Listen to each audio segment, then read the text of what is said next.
Bienvenidos a Startup Inside Stories de ITNIC, un podcast semanal donde hablamos de startups y tecnología.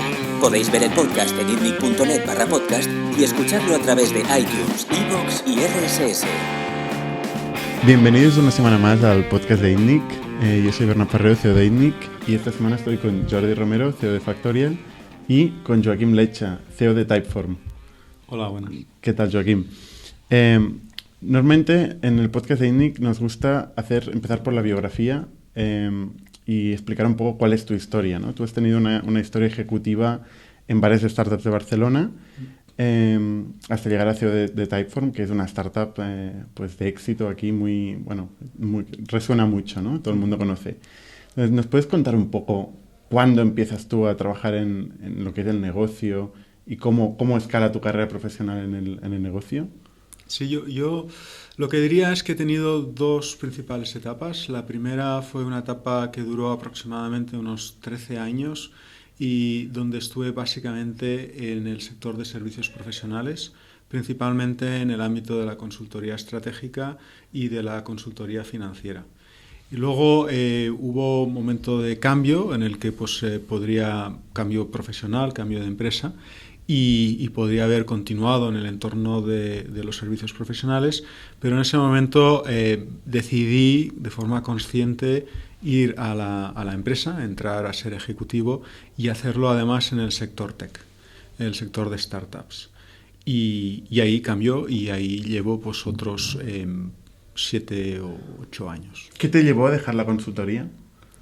Yo creo las ganas de estar dentro del negocio, no solo de dar opiniones y en todo caso coger la responsabilidad, ¿no? y hacer crecer cosas. A mí me gusta mucho el ver cómo las compañías crecen, ¿no? Me parece precioso, generan unas oportunidades increíbles para las personas que trabajamos, para los allegados y para el entorno también, ¿no? Entonces, llega un punto en que ya has hecho mucha opinión, mucho documento, mucho análisis, y entonces ha sido cuando he dicho, mira, voy a pensar las cosas, pero también quiero coger la responsabilidad de hacerlas. ¿Vendiste servicios a startups desde la consultoría? También tuve una época en la que en el año 2003-2006 aproximadamente estaba vendiendo servicios, entre otros, a startups, cuando las startups en Barcelona era un ecosistema muy distinto al actual. ¿Telcos? No, eran startups desde el mundo del software, principalmente empresas de software, pero también alguna startup industrial y algunos servicios también en el entorno de las redes sociales y de los servicios de online classified ads, ¿no? Pregunta un poco bruta, pero ¿sirve de algo la consultoría a una startup? Sí, yo creo, la consultoría al final es un negocio de personas y por lo tanto depende de quién es el consultor, de quién te da la opinión, ¿no? Yo creo que el consultor puede dar una opinión siempre fresca, honesta y un poco distanciada de los problemas del día a día. Yo me encontré con muchos fundadores, gente, digamos, ingeniera o de producto, pero que tienen otras necesidades que no cubren, ¿no? Ellos mismos. Y luego además emprender es también una tarea muy solitaria, ¿no? Y entonces a veces el consultor, si es una persona de confianza y honesta, es esa persona que te hace sentir un poquito menos solo.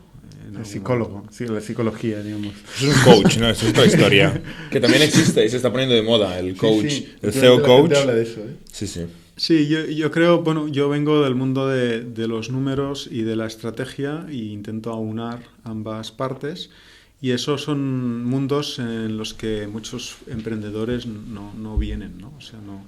Y por lo tanto, un psicólogo, el no sentirte solo, pero de alguna forma enfocado a, oye, tengo varias opciones ¿qué hago? ¿No? Tengo dudas. Con la cabeza fría, ¿no? Sí, con cabeza fría y un poco alejado o sea, viendo el bosque y no viendo cada uno de los árboles. Una pregunta antes de movernos a la parte más ejecutiva. Tú estudiaste ADE, ¿no? Administración de Negocios, entiendo. Sí, yo estudié en ESADE. Si ahora tuvieras un amigo conocido de 16, 18, 20 años que estudiara negocios, quisiera meterse en el mundo del negocio, ¿le recomendarías hacer un camino de consultoría o ir directamente a la ejecución en una startup, en una gran empresa?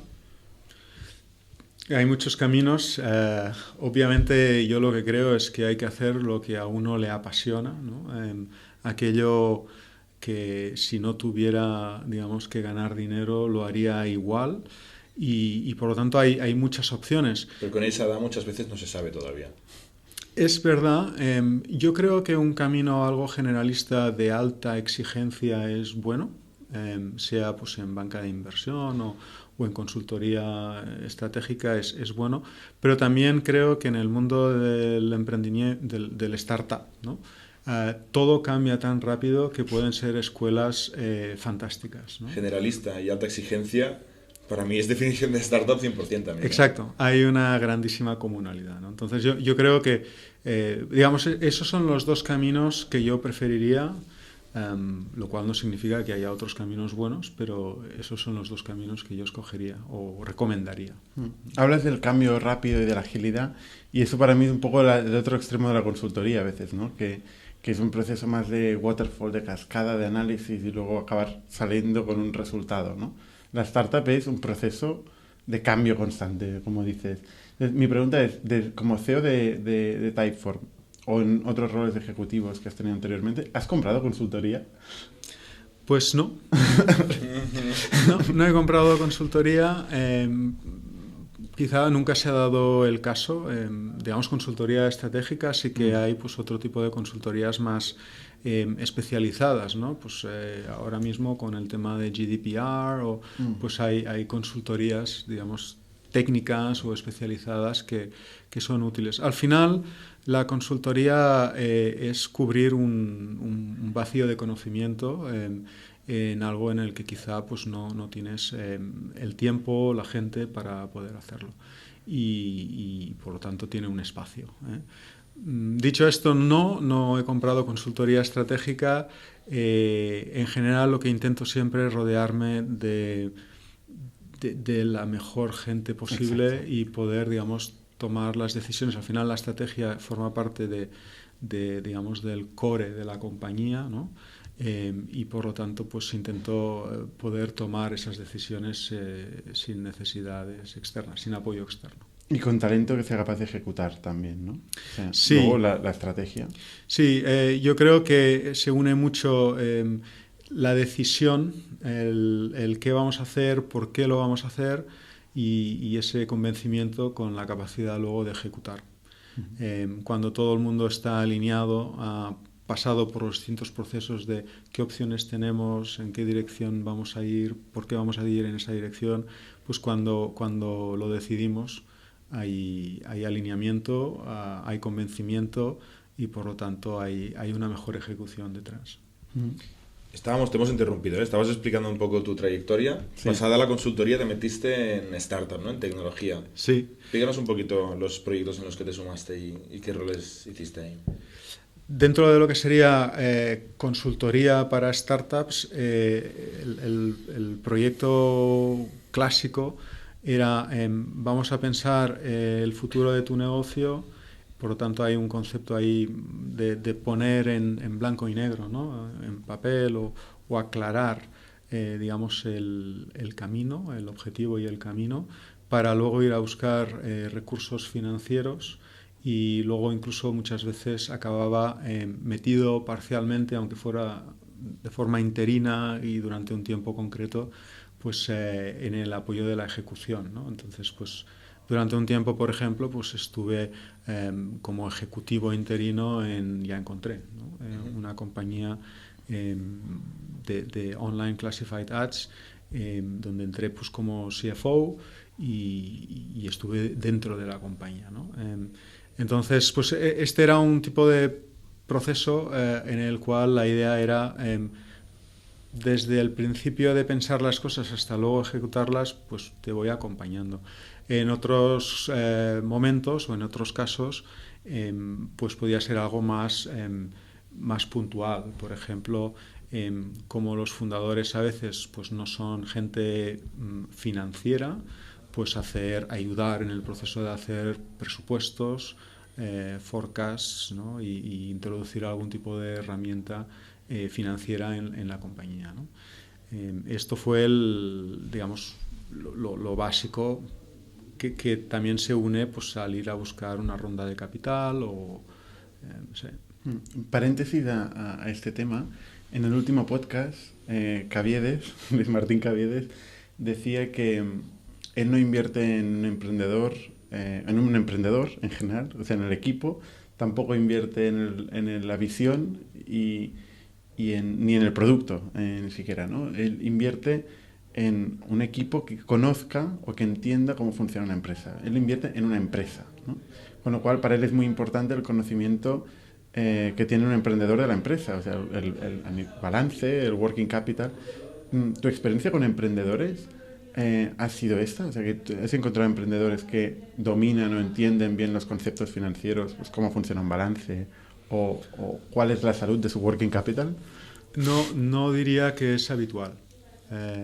Yo creo que el emprendedor emprende pues porque tiene una visión, tiene unas ganas de solucionar un problema, ¿no? Entonces, muchas veces el emprendedor es valiente y loco, un poco. Hay más corazón que cerebro muchas veces, me parece. Sí, tiene que haberlo. Yo creo que cuando pones a una persona que hace un análisis completo, no va a emprender, porque es terrible, el resultado es terrible. Claro, o sea... porque no tienes pruebas, ¿no? Nadie lo ha hecho seguramente. Si estás emprendiendo, nadie lo ha solucionado. Entonces, las evidencias es que no funciona. Las evidencias, ¿no? Pues podemos coger, digamos, ratios de mortalidad de startups y son altísimos y, digamos, la probabilidad de éxito es baja o la probabilidad de... La mortalidad es muy alta. Con lo cual, si analizas mucho... Pues no te pondrás, ¿no? Pero sí que tienes un convencimiento de que hay que solucionar algo, de que puedes solucionarlo y quizás sin números muy concretos de cuál va a ser el valor creado y cómo vamos a capturar realmente este valor y cuánto nos va a costar crear y capturar este valor, pues uno se lanza, ¿no? Luego entiendo que a medida que el producto pues, en su forma... no sé, MVP o más avanzado, pues parece que va cogiendo tracción. Yo creo que sí que es importante ir avanzando en ese conocimiento también financiero, también de métricas de negocio, que no solo son puramente financieras, porque de alguna manera puedes tomar decisiones en base a estas métricas también. Se tecnifica, ¿no? También tecnológico, también de marketing, ¿no? A nivel de... O sea, escalar implica... adquirir un conocimiento en todos los ámbitos, ¿no? Exacto. Y normalmente este conocimiento no lo tiene nunca una sola persona, no hay nadie que sepa todo de todo, con lo cual hay que ir pues formando equipos y yo creo que es ir quitando siempre la siguiente barrera y la siguiente barrera, ¿no? O sea, si la primera barrera es tener un producto y normalmente desde un punto de vista tecnológico es poderlo codificar o si es hardware pues crear, ¿no? Y esa es la primera barrera y luego llegará un punto en que la barrera es pues, poder darlo a conocer a más y más gente, hacer marketing o facilitar que haya clientes que lo puedan comprar, pues es un producto de alta fricción pues con un equipo de ventas, ¿no? Y etcétera. Pero llega un punto, yo diría que no debería ser muy hacia allá en el tiempo, en el que es importante también saber que controlamos los números y por lo tanto, digamos, el aspecto financiero y de datos, ambos son muy importantes. Totalmente, aire para respirar. Es que si te quedas sin caja, con la mejor idea y con el mejor equipo, cierras el chiringuito. Pero hay un paso intermedio, ¿no? Yo, por ejemplo, como fundador no financiero, ingeniero de background, yo creo que hay los primeros años de vida quizá de una startup. Hay unos conceptos de alto nivel que entendemos todos, que es el CAC, es el Lifetime Value, es el Churn, ¿no? Que te permite saber, pues me cuesta 1.000 euros captar un cliente y en 5 meses he recuperado la inversión, puedes proyectar más o menos el agujero que haces en la caja para crecer. Esto cualquier persona, digamos, que sabe usar el Excel lo sabe usar sin tener que tener un P&L súper complejo y entender, pues, ciclo de flujo de caja y conversión de caja y el working capital y esos conceptos más avanzados que ya así intuitivamente en una servilleta de papel te permiten modelar el negocio, ¿no? Y yo creo que, bueno, mi pregunta va por ahí, ¿no? Yo creo que se puede arrancar y tirar hasta cierto punto con esa servilleta de papel. ¿Cuándo hay que traer al CFO, al financiero que te dice, tu servilleta te la estripo, como mencioné en la podcast pasada, y vamos a hacer un Excel aquí bien parido? Lo que dice de romper el papel es porque se explicaba en el anterior podcast, cuando le expliqué por primera vez Camaluna a Caviedes, rompió mi business plan por la mitad. Se quedó con 2 años solo. Los otros 2 años decía que eran ciencia ficción y no se los llevó. Por eso lo dice Jordi. Pues ¿en qué momento tiene que llegar el CFO, ¿no? Alguien como digamos tu trayectoria ha ido siendo durante mucho tiempo y dice, muy bien, emprendedores, gente de producto, técnicos o lo que sea, esto hay que entenderlo con más profundidad, merece la pena invertir pues un sueldo, ¿no? Una persona seguramente en el equipo de ejecutivo para modelar el negocio. Sí, yo creo que relativamente pronto, digamos, yo creo que a partir, o sea, como comentaba Bernat, el primer y gran, digamos, fallo a evitar es quedarse sin caja, ¿no? Yo creo que llega un momento en que cuando empiezan las primeras rondas que ya pueden ser de cierto nivel, ¿no? Pues una ronda de 1 millón y algo. En ese momento, pues bueno, en el pasado yo he vivido muchas situaciones en las que los emprendedores habían empezado pues muy garage startup, con dinero de padres, amigos, y en ese momento pues no te quedas sin caja porque como ya no la tienes, pues eres muy, muy, muy cuidadoso con todo, ¿no? Pero luego llegan las rondas, en esas rondas pues hay un proyecto, hay una venta de un proyecto, hay unas expectativas creadas y entra una cantidad de dinero que en ese estadio de la compañía parece increíble, infinito, ¿no? A alguien que nunca ha trabajado con dinero le pones 1 millón en la cuenta y ostras, ¿no? Ahora puedo hacer todo, ¿no? Aquí empieza, yo creo, un poquito un nivel de riesgo. No digo que se necesite un CFO de altísimo nivel, 5 días a la semana, 10 horas al día, pero sí que se necesita tener a alguien que preste atención, ¿no? También creo que el CFO es una persona de números que además puede hacer un balance, o sea, hacer un contrapeso al emprendedor. El emprendedor es una persona posibilista, es una persona que entiende que hay una posibilidad de hacer algo inmenso y que ve menos la probabilidad de que eso suceda, ¿no? Si no, no lo haría, ¿no? Como decíamos si no, antes. no lo haría. Forma parte de su ADN. O sea, no es una persona, digamos, careful, ¿no? Cautious, ¿no? Es una persona que realmente, digamos, solo ve oportunidades, ¿no? Y entonces, pues yo creo que ahí hay una figura posible que es el CFO o la persona un poquito, digamos, que hace este contrabalance y que dice, bueno, vamos a hacer 4 números, vamos a hacer un test, vamos a ver cuál es el nivel de incertidumbre y el nivel de riesgo, que son 2 cosas que yo separo claramente, pues para llegar a conseguir el beneficio que crees que podemos conseguir, ¿no? Por lo tanto, es una persona que creo que puede hacer un aporte, digamos, de decisión y estratégico muy importante. Es un contrapeso conservador. El CFO tiene que ser conservador. Sí, para mí un CFO, y luego hay varias funciones que pues, pueden empezar por la parte más administrativa, contable, auditorías, pero para mí un CFO es el portero del equipo. O sea, mientras yo esté aquí, no nos marcan goles, ¿no? Y no nos marcamos el autogol tampoco, ¿no? O sea, de alguna manera... Es bastante habitual. Es el más peligroso, ¿no? Seguramente, porque al resto del mundo no le importas mucho. Exacto. Es el autoinfligido que decías, quizás del 1 millón de euros en el banco. El autoinfligido es muy importante y es habitual. Y luego además pues como compañía tiene pues una serie de responsabilidades, tiene pues fiscales, las compañías escalan rápido, depende pues empiezas a abrir oficinas fuera, etcétera, y hay que entender pues también todo esto, ¿no? Porque hay que devolver los préstamos, ¿no? Que parece que los ENISAs se celebran como si se los regalaran y luego hay que devolverlos y... Es una persona que tiene los instrumentos de vuelo y digamos siempre puede dar información y de alguna forma tiene ese ethos más conservador que a veces se puede entender pues como me está frenando, pero que de alguna manera sin frenar nada sí que argumenta y hace ese contrapeso, ¿no? Ay, perdona. No, solo iba a preguntar, eso de iba frenando y conservador y tal, ¿no te ha pasado que genere frustración con el emprendedor o los emprendedores? Porque tú eres una persona que no mira el riesgo, ignora un poco el riesgo, ¿no? Y solo ve la oportunidad y no la posibilidad. ¿No genera frustración ser el de las malas noticias? Pesado, y decir, otra vez. no vas a gastar por aquí, no vamos a hacer esto, no nos vamos a ir a Estados Unidos, no nos vamos a expandir a 500 personas porque hay que mirar esto, y el otro diciendo, cállate, ¿no? Que hasta ahora he llegado muy lejos sin esta vocecita. ¿No genera frustración esto?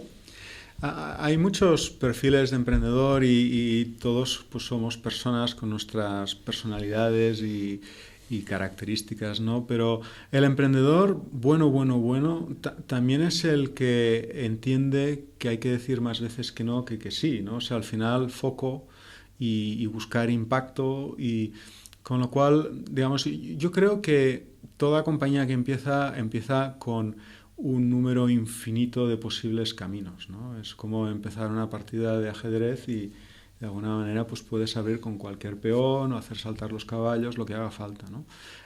Pero incluso en esos momentos iniciales pues uno tiene que entender qué partida quiere jugar, cómo la quiere jugar, cómo se va a posicionar ante el mercado, ante el cliente, ¿no?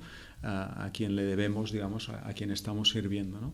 Y en este sentido, pues hay que decir que no. Entonces, yo creo que la única diferencia entre el emprendedor y el digamos, la persona de perfil financiero / estratégico es que le acaba de poner unos números y que también es una persona que puede hacer un control de esos números para hacer una verificación luego, ¿no? O sea, muchos proyectos, por ejemplo, hacer producto en software, ¿no? Pues qué funcionalidades hacemos, cuánto tiempo y cuántas personas necesitamos para hacer la funcionalidad A, B o C.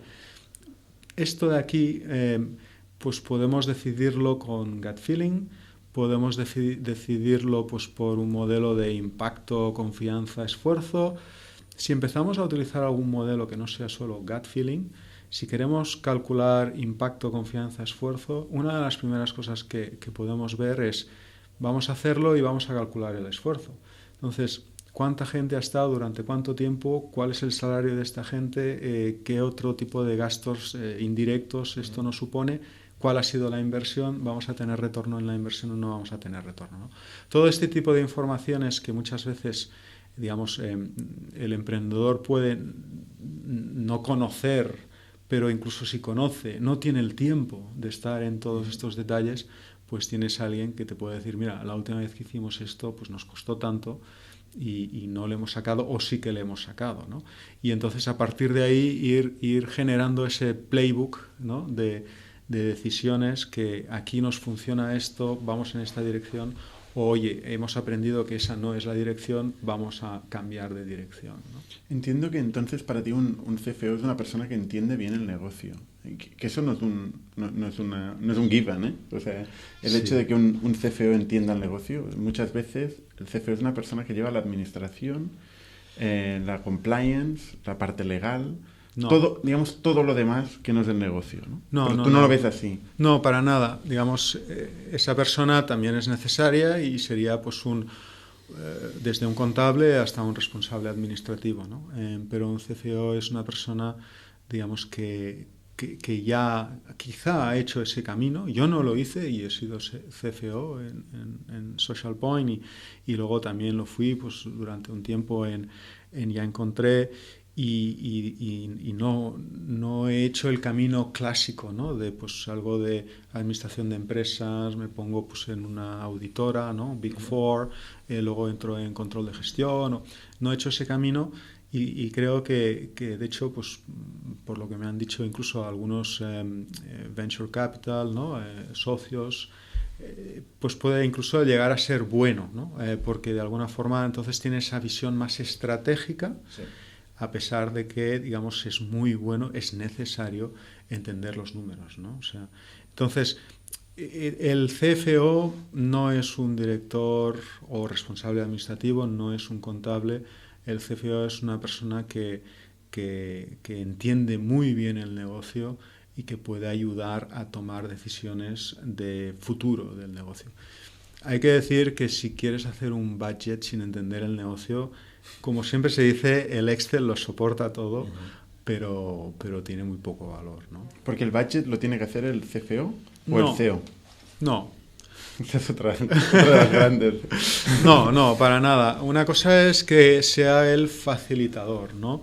El budget para mí es una oportunidad perdida en muchos casos para que las compañías se sienten a hablar de qué vamos a hacer y cómo lo vamos a hacer, ¿no? O sea, es, oye, ¿cuáles son los objetivos?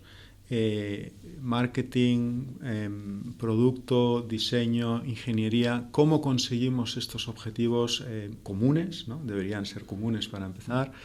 Y entonces todo esto, con la ayuda del director financiero y del departamento financiero, pues llevarlo a una serie de números y a una serie pues de, bueno, para hacer esto necesitamos contratar, necesitamos subcontratar, necesitamos pues budget pues para hacer campañas, etcétera, etcétera, ¿no? Pero digamos el director financiero y su equipo facilitan, ponen herramientas, crean la metodología de trabajo, pero es una responsabilidad de todos. Nuevamente el director financiero, que además pues no esté, digamos, en contacto continuo con los distintos departamentos, funciones de la compañía, pues se puede inventar el budget, pero digamos, eso no tendrá valor. Yo creo que es una oportunidad que las compañías tienden o deberían utilizar, startups me refiero, especialmente donde hay quizá algo menos de cultura y solo se hace a veces pues para ir a buscar la ronda, ¿no? Pues es una oportunidad perdida pues para un par de veces al año ponernos todos de acuerdo de hacia dónde y cómo lo vamos a hacer. Y la otra dicotomía es la compliance, digamos, con la visión de negocio. Digamos que son dos extremos, ¿no? Cuando tú tienes una reunión de roadmap y estás discutiendo cómo crecer y te aparece el financiero con la GDPR o lo que sea. Sí, sí. Y un montón de cosas que tenemos que hacer para cumplir con lo que sea, con la ley, ¿no? ¿Pueden coexistir esas dos visiones de compliance y visión de negocio? Sí, tienen que coexistir. Vamos a la cárcel, ¿no? No, o sea, al final, management, podríamos decir, es el arte de tomar decisiones con información imperfecta. Gestionar compañías es también el arte, pues, de intentar conseguir objetivos, pues, con todos los retos y con todos, pues, los riesgos que también hay, ¿no? Y ahí, pues, o sea, yo defiendo y por eso considero que el CFO es el guardameta, ¿no? Hay funciones parecidas, ¿no? Tienes el CFO como guardameta, puedes tener, digamos, al General Counsel, ¿no? Pues que también pues, estará muy cerca o será el defensa central, etcétera. Eso está más lejos del negocio, ¿no? Sí, o sea, el General Counsel y así que lleva más parte... Están ambos tan lejos o tan cerca como quieran estarlo, ¿no? Por ejemplo, en Typeform nosotros... digamos, somos guardianes de alguna manera indirecta, ¿no? Pero al final lo somos y responsables, por lo tanto, de la información que nuestros clientes, digamos, preguntan y consiguen de su audiencia o de sus clientes, ¿no? Y esa información, en algunos casos, puede ser información de contacto, información sensible, ¿no?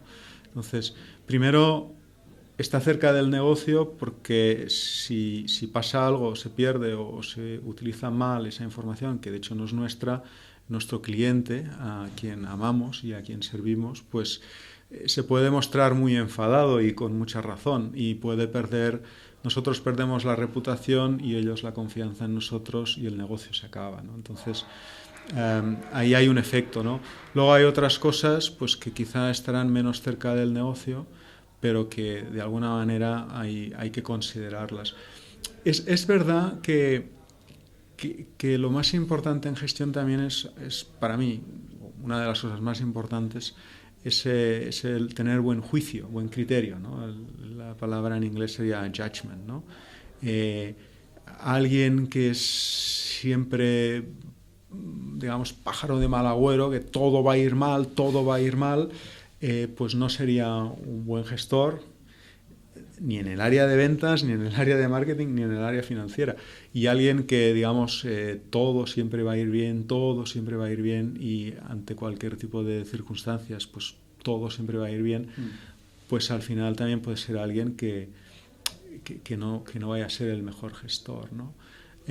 Por lo tanto, hay que buscar ese compromiso siempre, ¿no? Porque, digamos, pues hay que pagar impuestos, hay que, digamos, ser observant, ¿no? Con las normas, ¿no? de protección de datos, etcétera, y luego hay que construir un negocio. Entonces, una startup también, ¿eh?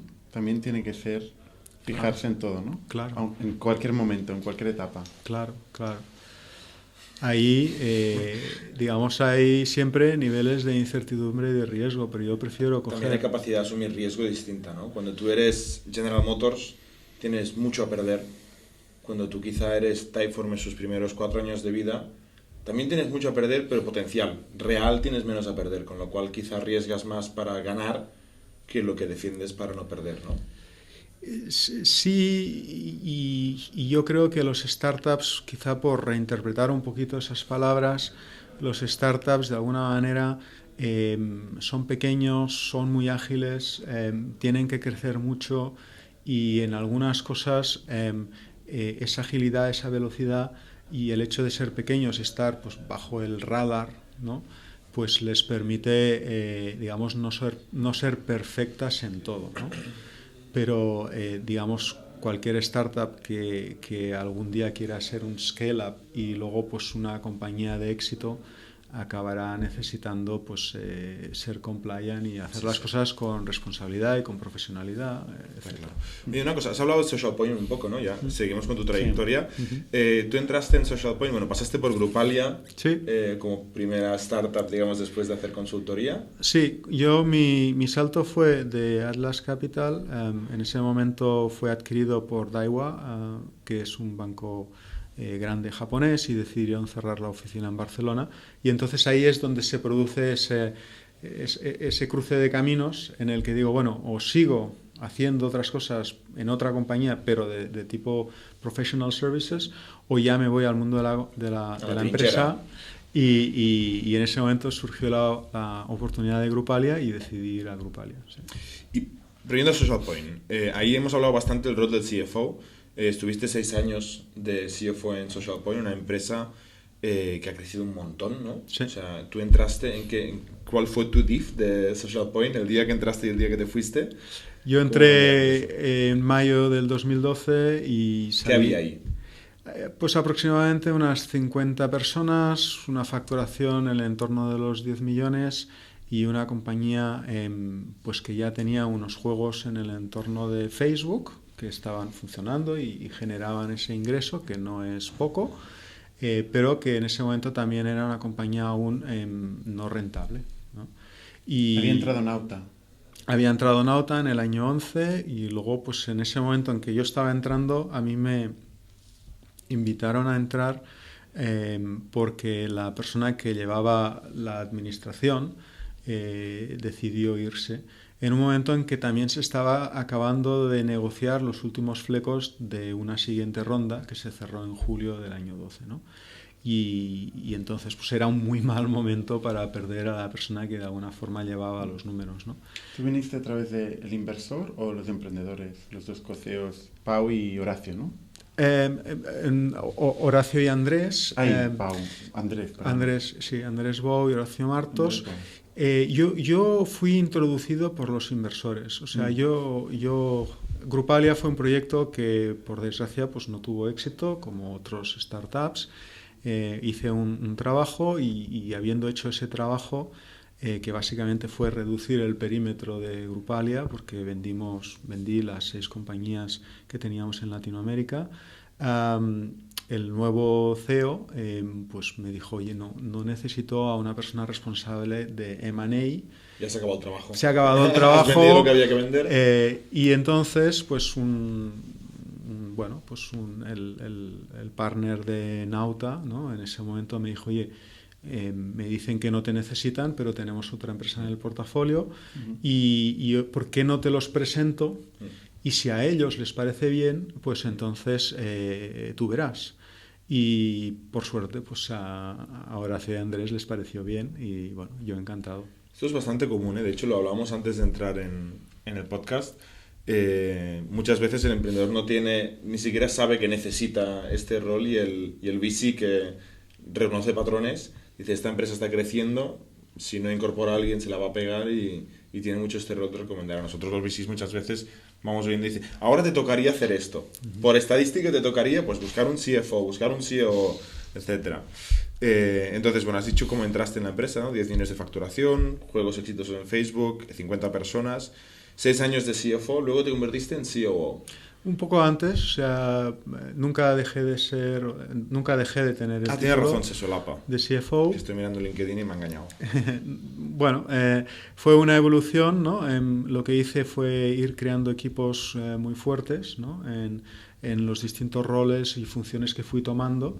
Y entonces llegó un momento en que puedo contar con más detalles si hace falta esto, pero que al final lo que estaba yo ya encargado era de, digamos, dar todos los inputs estratégicos y hacer la parte de inteligencia competitiva, hacer la parte muy importante de business development, analizando mercados y abriendo mercados, por ejemplo. ¿Esto es lo que para ti sería el COO? O sea, ¿cómo definirías la diferencia? Porque un CFO que tú nos has descrito es un CFO muy estratégico, sí, muy de negocio, y el sí. COO, entonces, ¿qué es? ¿No?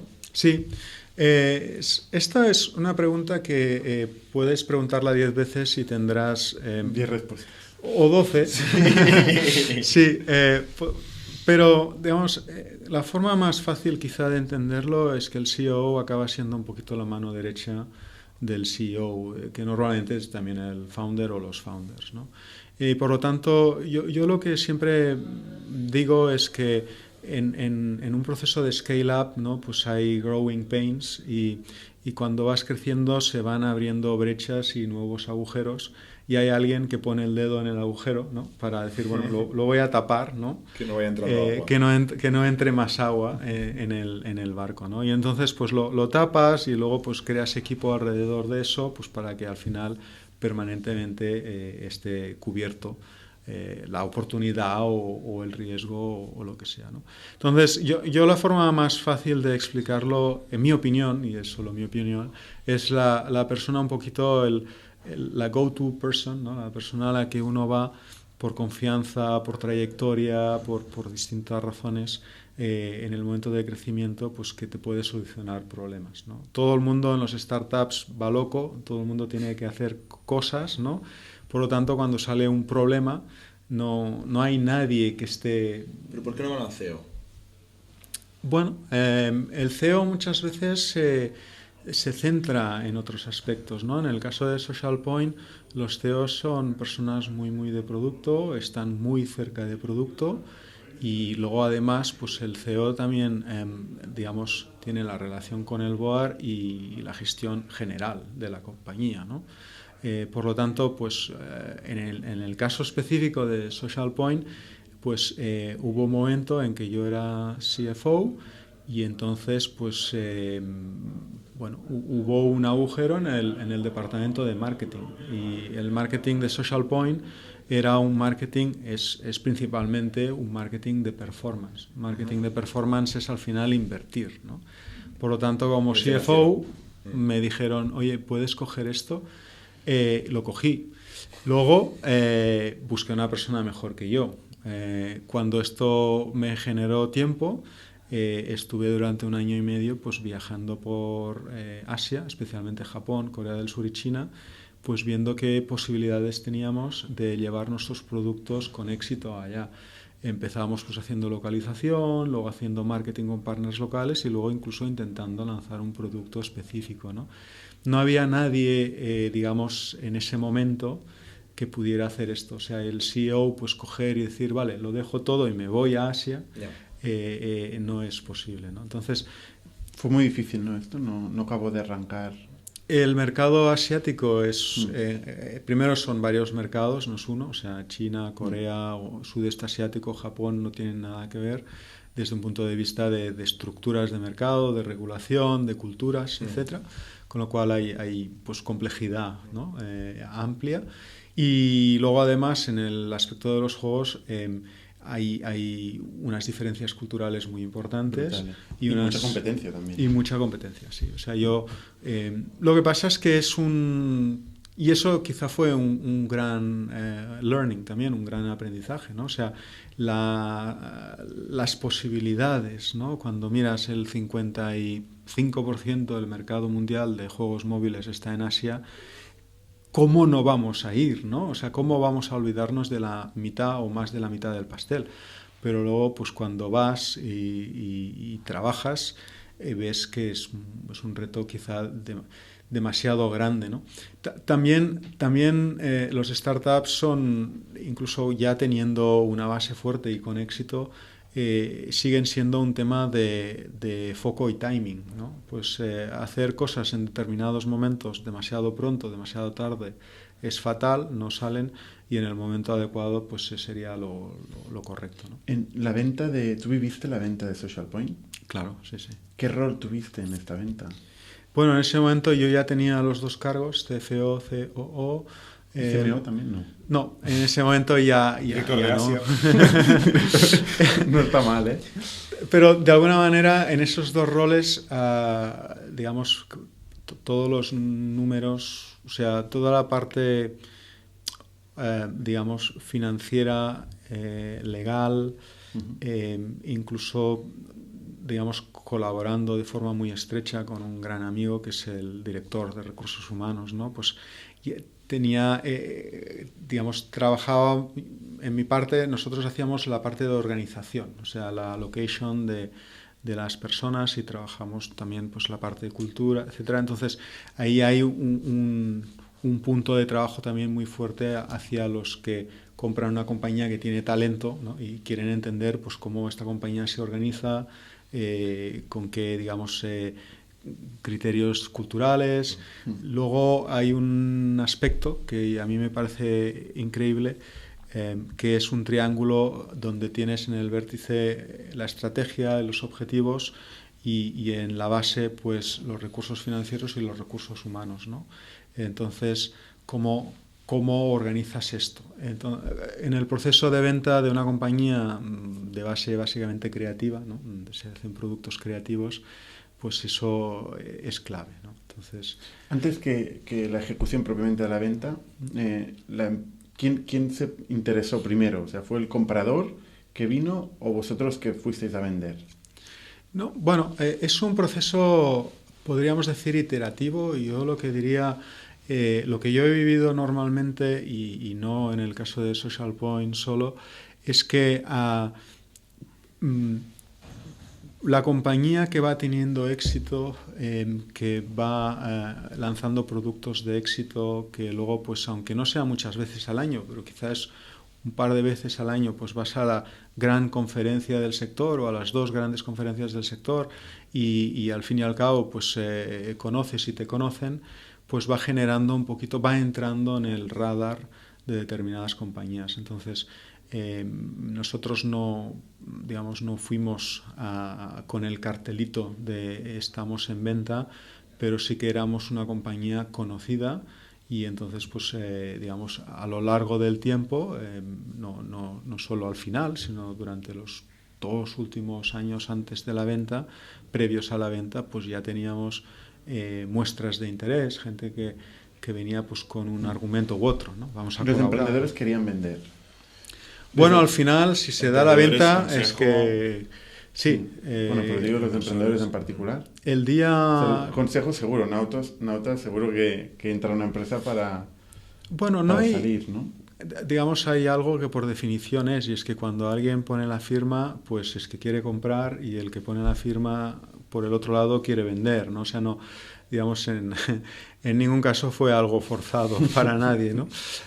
Todo lo contrario, fue, digamos, un proceso de libro bonito, de gran ilusión, porque además... Uno de los grandes éxitos que ha habido en España, ¿no?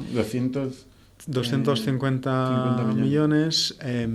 Además, en este caso, y creo que es un éxito doble, porque cuando una compañía tiene éxito, digamos, el venture capital cree en el proyecto, en el emprendedor y invierte por eso, ¿no? Y luego lo que se da en un momento determinado es que si se tiene éxito, va a salir. Eso es cierto, es así, forma parte del negocio del venture capital, ¿no? Pero si además se tiene mucho éxito, puedes escoger el comprador, ¿no? Y entonces saber quién va a ser tu nueva casa, para mí es muy importante, ¿no? Y fue el caso. Fue el pudo caso. escoger. Sí. ¿Por qué se compró? Sé que tenía Social Point que valía 250 millones. ¿Era el equipo? ¿Eran los juegos? ¿Era el negocio?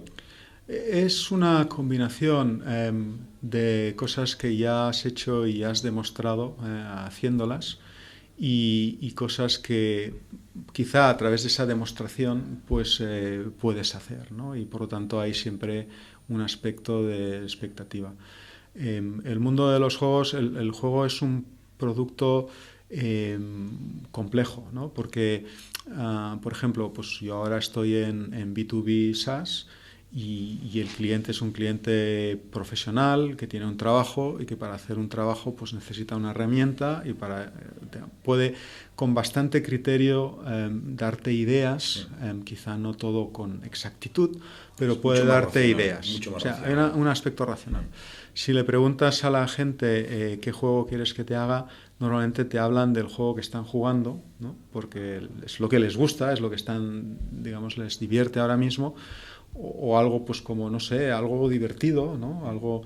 Entonces es algo más complejo, ¿no? Ahí hay un aspecto de creatividad y unos retos, ¿no? De cómo encontrar ese producto que encaja, que es muy, muy sugestivo, ¿no? Es un reto intelectual muy, muy bueno, ¿no? Por lo tanto, para daros una respuesta clara, al final valoraron pues que teníamos múltiples éxitos. Dentro de lo que se considera éxito es estar dentro del top 100 de juegos por facturación. Esos juegos siguen estando ahí y digamos son juegos que ya llevan, pues en el caso de Dragon City, pues será quizá ya 6 años en el mercado y ¿Sigue Monster funcionando Legends igual? ¿O va bueno, cayendo? igual no lo sé. Yo creo, o sea, son juegos que tienen una vida muy larga. ¿Son cash cows? O sea, estos juegos, una vez están lanzados exitosos, tienen un... La ventaja del juego móvil es que ya no es un producto, es un servicio, ¿no? Entonces, el servicio es cash cow en el sentido de que deja un margen importante. Y la inversión está mayoritariamente hecha, entiendo.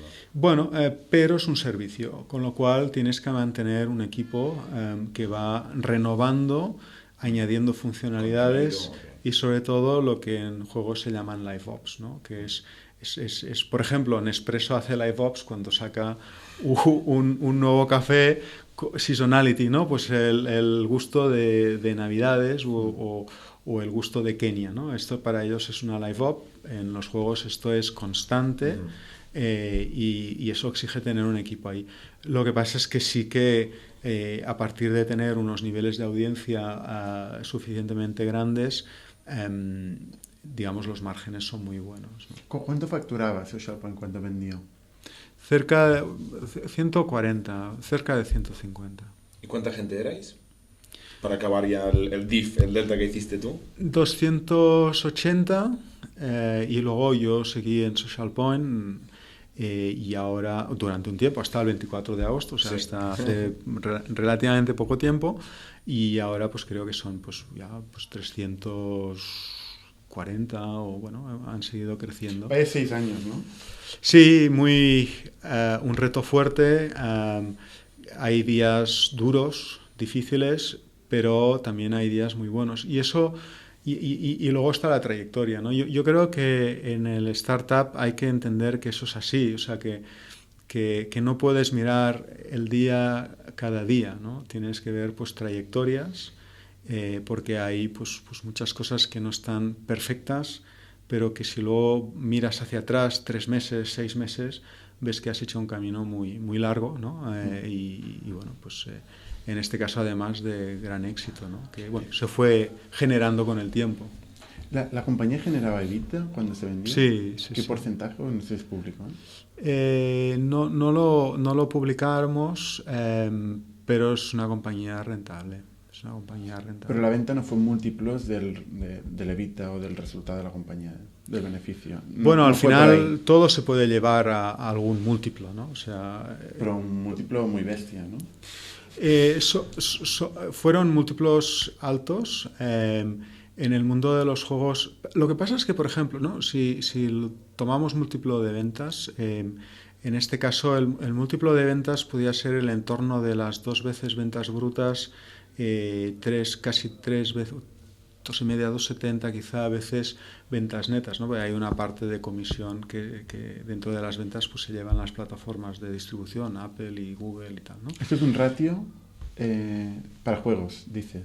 Es un ratio habitual. Han habido compras o compraventas, ¿no? Al final, digamos, por múltiplos inferiores, y también los han habido por múltiplos superiores. Uh-huh.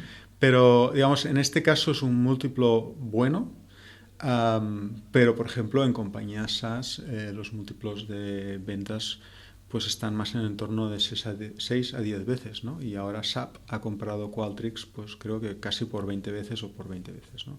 Con lo cual hay determinados múltiplos que forman parte... Porque el churn es mucho más bajo, ¿no? En B2B software comparado con juegos, imagino. Sí, la predictibilidad, o sea, sobre todo en B2B, yo creo que una herramienta que funciona, que está integrada en tus procesos de trabajo como en la empresa, pues si funciona, ¿para qué la vas a cambiar, no? Estas semanas ha habido un gran éxito a Zynga, 700 millones de euros. Sí, Small Giant Games, exacto. El 80% lo ha comprado Zynga por 580 millones, que da una valoración alrededor de 700 por el 100%. Small Giant Games es una empresa también fantástica.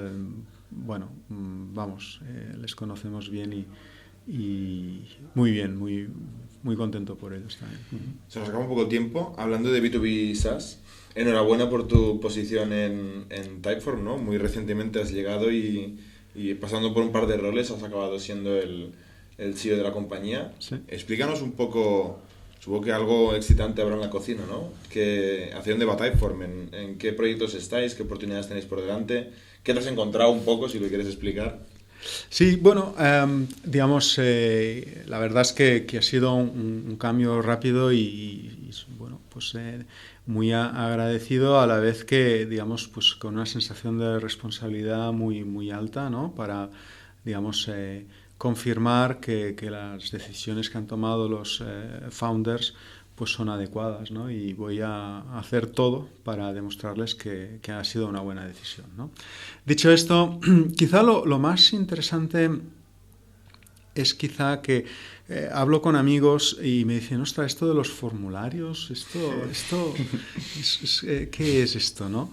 Y lo que me he dado cuenta es del altísimo y grandísimo... Bueno, no ha sido solo en estos 2 o 3 meses, ya lo había visto antes y por eso, pues, digamos, me apeteció mucho el proyecto, ¿no?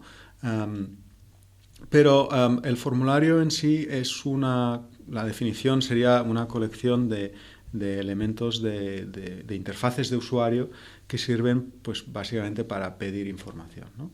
Y bueno, en el pasado había papel, ¿no? Pues nombre, apellidos, dirección, código postal, tal, para abrir una cuenta o lo que sea. Luego esto pues evoluciona online, ¿no? Donde pues en las webs pues hay formularios donde puedes hacer una petición, un contacto, lo que sea. Pero al final nos olvidamos de lo que es, que al final es los humanos intercambiamos información, ¿no? y cuanto más humana sea esta sensación o esta interacción, mejor. Y esta información que intercambiamos puede ser de muchos tipos y para utilizarla en muchos entornos y con muchas razones, ¿no? Con lo cual, el futuro que nosotros, nuestra visión, en el caso de Typeform, es cómo extinguir los formularios tal y como los entendemos hoy en día, ¿no? Nosotros nos podemos imaginar pues, que en el futuro no será algo en el ordenador con un clic de un mouse, sino que puede ser pues, en un móvil viendo una imagen, un vídeo o respondiendo mediante voz. Puede ser que al final sea pues, Siri o Alexa o Google Assistant que nos hagan un formulario, que nos pidan información sobre una experiencia y que eso pues, sirva pues, para mejorar los servicios o los productos que nos digamos, ofrecerán a partir de entonces, ¿no? Con lo cual entendemos que hay una evolución tecnológica con Natural Language Processing, con Machine Learning, con nuevos formatos como el vídeo de alta calidad, con nuevos canales como pues, lo que decíamos, ¿no? De Alexa, que pueden disruptar, cambiar completamente el cómo se hacen los formularios, ¿no? ¿Algo de todo esto está en el roadmap hoy? Sí. Bueno, acaba de salir, de hecho. Exacto. Muy rápido, ¿eh? Quedamos para comer hace 2 semanas, me explicaste, sí, una historia de vídeo, y dije la misma pregunta, ¿y esto? Y salió, acaba de salir una aplicación que se llama Video Ask, ¿no? Hace Exacto. una semana o menos. Esta es un MVP, nuestra primera exploración, con 3 objetivos. El objetivo del móvil, ¿vale? Una aplicación nativa en móvil, el ver el vídeo como formato para el creador y para el respondedor, y luego además ya tiene un servicio de transcripción de la voz a texto para que la información que se recibe, sea en voz o en vídeo, sea analizable de forma fácil. Aquí podemos ver muchísimos casos de uso, tenemos gente que ya nos está proponiendo cosas, pero, por ejemplo, una de las líneas que nos puede abrir es la línea de las celebrities. O sea, tú, por poner el ejemplo de vas a una tienda donde te venden cápsulas de café, ¿no? Y entonces pues sales de la tienda y quieren saber cómo ha sido tu experiencia en la tienda, y el que te pregunta no es un ordenador o no es en vídeo y no es el señor de marketing de la compañía, sino quizá es George Clooney. Entonces, ¿cómo cambia la experiencia del entrevistado, en este caso, cuando el que le pregunta pues es una celebrity, ¿no? Y la puede ver en vídeo, ¿no?